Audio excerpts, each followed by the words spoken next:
Governor Christie is in the middle of a re-election campaign in New Jersey, but this morning news of his weight loss surgery is turning the conversation towards the White House. CBS News political director John Dickerson is with us from Washington. John, good morning. Good morning, Charlie. So what's your take on this? Well, in talking to the governor's staff this morning, they say this is about, he was turning 50. His doctor said this is going to catch up with you someday. He wants to be around for his kids.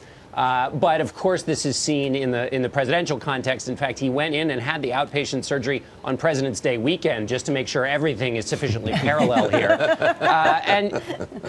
Remember that Haley Barbour, the Mississippi governor, said if I lose 40 pounds, it's either because I'm running for president or I've gotten sick. Mike Huckabee, the governor from Arkansas, went on a long, drawn-out weight loss campampane, and Christie, in typical fashion, is just, cutting to the chase, doing this quickly, or I guess I should say cutting to the middle. So it's not possible. This has nothing to do with politics. It's all about health. Yes, right, exactly. And then we both lose our jobs yes. Yes, exactly. Of course, this has that second element. It's amazing that the governor's been able to keep this under wraps for several months now. And apparently, he's lost 40 pounds. He is facing re-election as governor, but he's also been sort of the butt of jokes. And he's also been pretty adamant, though, about defending his weight, hasn't he?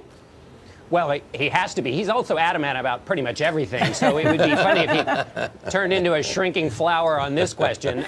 He didn't tell his staff until yesterday. He only told his chief of staff that this was happening.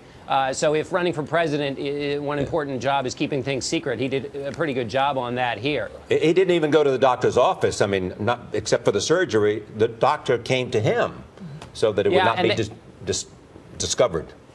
And they were talking about this before even Hurricane Sandy hit. And so this is something that's been in the planning for a while. Yeah. He said he rejected gastric surgery because it was too risky. Well, I didn't hear that. But, one other thing about this is that now, his poll numbers are going to be watched. And now, everybody's going to be watching his weight numbers between now and whenever he decides one way or the other whether to run for president. So I have two numbers to watch. Dr. John Dickerson this morning as we're getting into the pluses and minuses of gastric versus lap band surgery. But let me ask you, let me turn to, I don't want to miss out on Election Day in South Carolina, or it could be Redemption Day for former Governor Mark Sanford.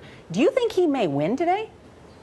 Well, it's awfully close. I mean, the district in which he's running, Mitt Romney won by 18 points. This is a very red district. And so even though Mark Sanford lost the support of the National Party in Washington, he had that confrontation with his wife over the visitation to her house. I mean, he's repeated his mistakes in addition to the well-known one. He seems to be coming back. That's strength of his personality. He's just been fighting it out. But it's also strength of the fact it's a very, very Republican district. They'd rather have one vote in support of John Boehner than one vote in support of Democratic leader Nancy Pelosi. All right, we'll be watching. John Dickerson, thank you for that. We appreciate it. Thanks, Nora.